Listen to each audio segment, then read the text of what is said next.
حامدا ومصليا أما بعد فأعوذ بالله السميع العليم من الشيطان الرجيم بسم الله الرحمن الرحيم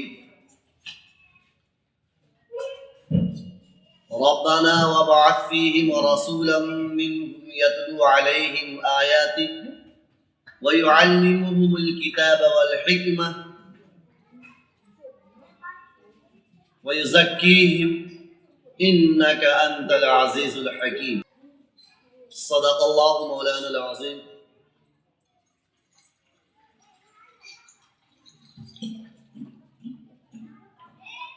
معزز سامعین کرام و ناظرین عظام، اس وقت قرآن کریم کی جو آیتیں تلاوت کی گئی ہیں، یہ آیت حضرت ابراہیم علی نبینا علیہ السلام کی ایک دعا ہے۔ حضرت ابراہیم علی نبینا علیہ السلام کو اللہ تبارک و تعالی نے یہ حکم دیا کہ آپ بیت اللہ کی تعمیر کیجیے۔ حضرت ابراہیم ملک شام سے مکہ تشریف لاتے ہیں اور آپ نے دیکھا کہ آپ کے لگتے جگر حضرت اسماعیل علیہ نبینا علیہ السلام ایک درخت کے سائے میں بیٹھ کر تیر بنا رہے ہیں۔ حضرت اسماعیل کی جب نگاہ اپنے والد محترم پر پڑی تو آپ کھڑے ہو گئے، سلام پیش کیا اور اپنے ابو سے چمٹ گئے، بغل گیر ہو گئے۔ ابراہیم علیہ السلام نے آپ کی پشت کو، آپ کی پیٹھ کو یوں تھپ تھپایا اور فرمایا کہ بیٹا، اللہ نے مجھے ایک کام کا حکم دیا ہے۔ اسماعیل علیہ السلام باللہ کسی تاخیر کے بغیر، کسی تأمل کے، تدبر کے فوراً جواب دیتے ہیں کہ آپ اسے کر گزریے، اللہ کے حکم کو پورا کیجیے۔ ابراہیم علیہ السلام نے فرمایا کیا بیٹا تم میرے اس کام میں مدد کرو گے؟ اسماعیل ذبیح اللہ نے فرمایا انشاءاللہ میں آپ کا ہر قدم پر آپ کی مدد کے لیے تیار۔ ابراہیم علیہ السلام نے فرمایا اللہ نے مجھے بیت اللہ کی تعمیر کا حکم دیا ہے، میں بحیثیت ایک معمار کے، ایک مستری کے کام کروں گا اور تم بحیثیت ایک مزدور کے کام کرو گے۔ میں پتھر پر پتھر رکھتا جاؤں گا اور تم پتھر اٹھا کر لایا کرو گے۔ باپ اور بیٹے نے دونوں نے مل کر بیت اللہ کی تعمیر شروع کی۔ بیت اللہ کی تعمیر میں باپ ایک معمار کی حیثیت سے فرائض انجام دیتے ہیں اور بیٹا ایک مزدور کی حیثیت سے فرائض انجام دے رہے ہیں۔ جب بیت اللہ کی تعمیر سے باپ اور بیٹے فارغ ہوتے ہیں تو مقام ابراہیم پر کھڑے ہو کر حضرت ابراہیم علیہ نبینا علیہ السلام اللہ کی سے بہار لگاتے ہیں، اللہ کو پکارتے ہیں، اللہ سے مزدوری طلب کرتے ہیں، اجرت مانگتے ہیں۔ چونکہ ہم نے دنیا میں یہ اصول دیکھا ہے کہ ہر مزدور کام کے فراغت پر اپنا مزدوری کا مطالبہ کرتا ہے۔ حضرت ابراہیم علیہ نبینا علیہ السلام بھی بیت اللہ سے فراغت کے بعد اللہ تبارک و تعالی کی بارگاہ عالیہ میں ہاتھ پھیلا کر، ہاتھ اٹھا کر دعائیں مانگتے ہیں، اللہ سے کہتے ہیں ربنا وابعث فیہم رسولا منہم یتلو علیہم آیاتک ویعلمہم الکتاب والحکمت ویزکیہم انک انت العزیز الحکیم۔ اے پروردگار عالم، ان لوگوں میں ایک رسول مبعوث فرما جو انہی میں سے ہو، جو تیری آیتیں ان کے روبرو، ان کے سامنے تلاوت کر سکے، پڑھ سکے، سنا سکے اور کتاب و دانائی کی باتیں، حکمت کی باتیں سکھا سکے اور ان کو پاک و صاف پاکیزہ بنا سکے، بے شک تو ہی زبردست حکمت والا ہے، تو ہی تمام چیزوں کی تمام چیز تیرے ہی قبضہ میں ہے۔ حضرت ابراہیم علی نبینا علیہ الصلاۃ والسلام یہ دعا مانگتے۔ حضور پاک صلی اللہ تعالی علیہ وسلم نے ایک موقع سے ارشاد فرمایا کہ میں اپنے جد امجد ابراہیم کی دعاؤں کا ثمرہ اور حضرت عیسیٰ کی بشارت حضور پاک صلی اللہ تعالی علیہ وسلم کی آمد، آپ کا شجرہ نسب نہایت پاکیزہ اور مبرہ، ہر مسلمان کے لیے اپنے معاملے میں، اپنے خاندان کے بارے میں، اپنے آبا و اجداد کے بارے میں جتنا جاننا ضروری نہیں، اس سے کئی گنا بڑھ کر زیادہ ضروری ہے کہ انسان، ایک مسلمان، ایک کلمہ گو، کلمہ پڑھنے والا، لا الہ الا اللہ محمد رسول اللہ کا پڑھنے والا، محمد رسول اللہ صلی اللہ تعالی علیہ وسلم کے شجرہ نسب کو جانے، آپ کے حسب و نسب کو جانے، یہ نہایت ضروری ہے۔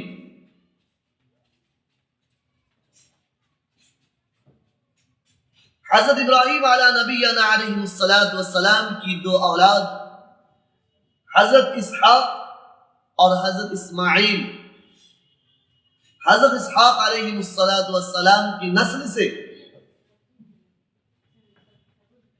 تقریباً کم و بیش 3000 انبیاء کرام دنیا میں تشریف لائے۔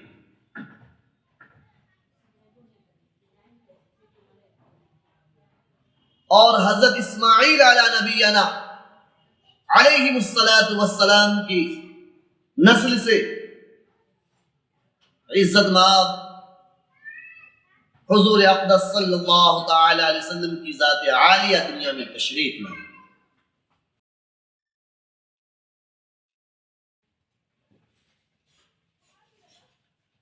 حضور پاک صلی اللہ تعالی علیہ وسلم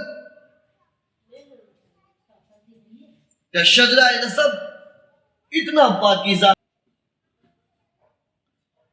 اس بات کا اندازہ آپ اس واقعہ سے لگا سکتے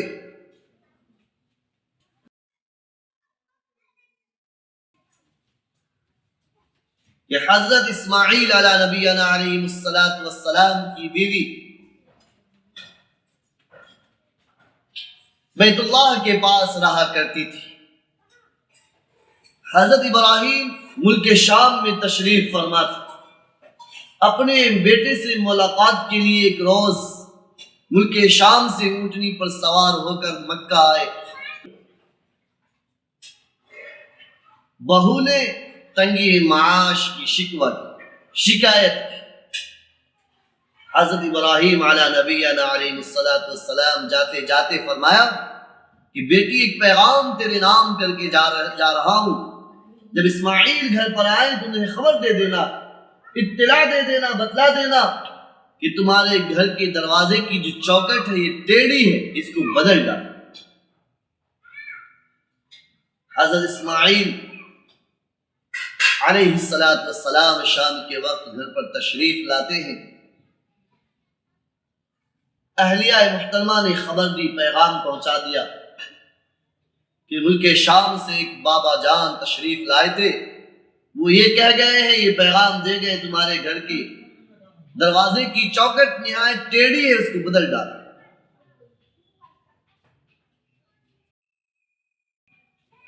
حضرت اسماعیل علی نبینا علیہ الصلاۃ والسلام سمجھ گئے کہ ابا جان تشریف لائے تھے اور اشارہ کر گئے ہیں کہ تمہاری یہ بیوی ناشکری ہے، اس کو بدل ڈال۔ انہوں نے اپنی بیوی کو طلاق دے دی، چھوڑ دیا۔ کچھ عرصے کے بعد حضرت اسماعیل علیہ السلام کی دوسری شادی ہوتی ہے۔ کچھ مدت کے بعد حضرت ابراہیم علیہ نبینا علیہ السلام پھر ملک شام سے مکہ تشریف لاتے ہیں، بیت اللہ کے پاس تشریف لاتے ہیں۔ پھر آپ اپنی اونٹنی پر سوار ہو کر اپنے بیٹے کے دروازے تک پہنچے، آواز لگائی، اندر سے آواز آئی کہ اس وقت اسماعیل گھر پر موجود نہیں ہے۔ بہو آتی ہے، سلام پیش کرتی ہے، پرزور اصرار کرتی ہے کہ آپ نیچے اتریں، اندر تشریف لائیں تاکہ آپ کی خدمت کی جا سکے، آپ کی مہمان نوازی کی جا سکے۔ حضرت ابراہیم علیہ نبینا علیہ السلام نے پھر ارشاد فرمایا کہ بیٹی کیسی گزر رہی ہے، کیسے حالات ہیں؟ بہو نے جواب دیا کہ رب کعبہ کا کروڑوں احسان ہے کہ ہم اس کا شکر بھی ادا نہیں کر سکتے۔ حالانکہ حالت یہ تھی کہ تنگی معاش اس وقت بھی موجود تھی، لیکن اللہ کا شکر ادا کرتی ہوئی کہتی ہے کہ اللہ کا کروڑوں احسان ہے کہ ہم اس کا شکر بھی ادا نہیں کر سکتے۔ حضرت ابراہیم علیہ نبینا علیہ السلام جاتے جاتے یہ پیغام دے جاتے ہیں کہ بیٹی جب اسماعیل گھر پر آ جائیں تو اسے یہ پیغام، یہ خبر دے دینا کہ تمہارے گھر کے دروازے کی چوکٹ نہایت صحیح اور درست ہے، اس کی حفاظت کرنا۔ حضرت اسماعیل علیہ نبینا علیہ السلام جب باہر سے تشریف لاتے ہیں تو آپ کی اہلیہ محترمہ آپ کو اطلاع دیتی ہے، خبر دیتی ہے کہ ملک شام سے ایک بابا جان تشریف لائے تھے جو بزرگ ہستی تھے، جن کی داڑھی نہایت سفید تھی، چہرہ نورانی تھا۔ میں نے انہیں پرزور اصرار کیا کہ آپ اندر تشریف لائیں تاکہ آپ کی خدمت کی جا سکے، آپ کی مہمان نوازی کی جا سکے، لیکن وہ اندر تو نہیں آئے، لیکن ایک عجیب و غریب پیغام دے گئے ہیں کہ اسماعیل جب گھر پر آئے تو اسے اطلاع دے دینا، خبر دے دینا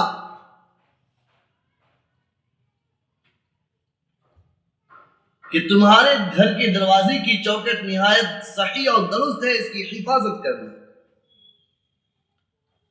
حضرت اسماعیل علیہ نبینا علیہ السلام نے فرمایا مبارک ہو آپ کو میرا ساتھ، موت تک میرا اور آپ کا ساتھ رہنا۔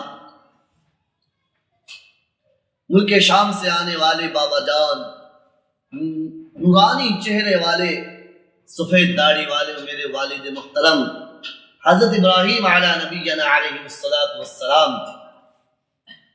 وہ اپنے اس اشارے میں، اس پیغام میں یہ خبر دے گئے ہیں کہ آپ کی بیوی نہایت صابرہ، شاکرہ، نیک بخت، سعادت مند ہے، اس کی حفاظت کرنی۔ میرے عزیز مسلمان بھائیوں، اس واقعہ سے ایک بات سمجھ میں آتی ہے، جو ایک پہلی خاتون تھی، جو اسماعیل کی پہلی اہلیہ تھی، ان پر نہایت ظلم ہوا۔ حقیقت حال کو اس نے بیان کیا، اس کے باوجود انہیں طلاق دلوا دی گئی، چھوڑ دیا گیا۔ حالانکہ اس نے جھوٹ نہیں بولا، سچ ہی کہا تھا، حقیقت حال کو بیان کیا تھا، لیکن اس کے باوجود انہیں طلاق دلا دی گئی۔ آخر کیا بات ہے؟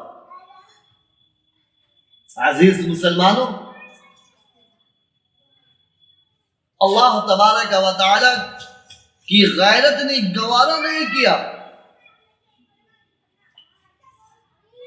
کہ حضور پاک صلی اللہ تعالی علیہ وسلم کے شجرہ نسب سے کوئی ناشکر گزار مرد اور ناشکر گزار عورت گزرے۔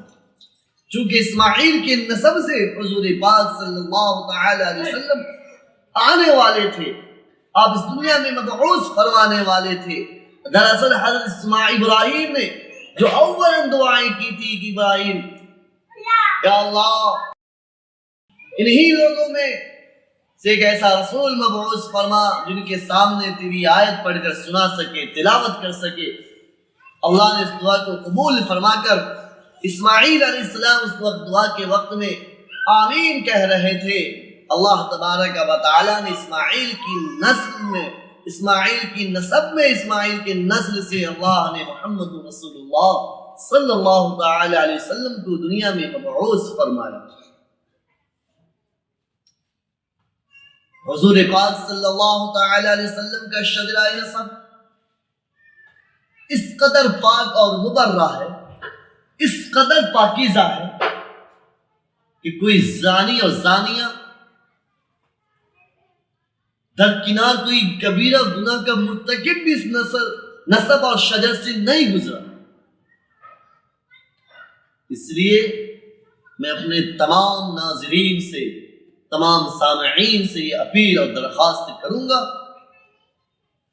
کہ خود بھی حضور پاک صلی اللہ تعالی علیہ وسلم کے شجرہ نسب کو جانیں اور اپنی اولاد کو بھی، اپنے بچوں کو بھی، اپنی بچیوں کو بھی حضور پاک صلی اللہ تعالی علیہ وسلم کے شجرہ نسب کے متعلق بتلائیں، ان کو پڑھائیں کہ حضور پاک صلی اللہ تعالی علیہ وسلم کا شجرہ نسب کیا۔ نہایت ضروری ہے کہ ہم جس نبی کی امت میں ہیں، جس نبی کی امت میں ہم اور آپ پیدا کیے گئے ہیں، اس نبی کے شجرہ نسب کو جانیں۔ میرے مسلمان بھائیو، اللہ تبارک و تعالی سے دعا ہے اللہ پاک ہم سبوں کو نبی پاک صلی اللہ تعالی علیہ وسلم سے سچی پکی محبت عطا فرمائے۔ اللہ پاک ہم سبوں کو حضور پاک صلی اللہ تعالی علیہ وسلم کی طور طریق سے محبت عطا فرمائے۔ حضور پاک صلی اللہ تعالی علیہ وسلم کے اعمال اور کردار اور گفتار اور اخلاق کو ہم سب اپنی زندگی میں داخل کریں۔ اللہ پاک عمل کی توفیق عطا فرمائے۔